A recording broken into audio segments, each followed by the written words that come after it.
कराची की आवाम तो मैं हर चीज से नेगेटिव हो गई है, इतनी मुश्किलात में वो घिर गई है इस वक्त कि बिजली, पानी, गैस, रोटी, कपड़ा, मकान, वो इन मामला से निकल ही नहीं पा रही है। आखिर क्या करें, किसको चुने, वोट का कहाँ इस्तेमाल करें? आप मुझे पंजाब के अवाम का बता दें कि रोटी कपड़ा पानी उनके पास है।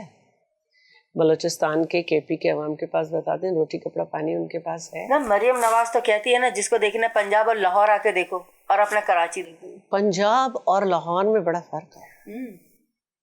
लाहौर जो है ना वो कराची के एक डिस्ट्रिक्ट के बराबर भी नहीं है। ऐसा ही है। और लाहौर में हम भी कैंपेन करते हैं, कैंची है,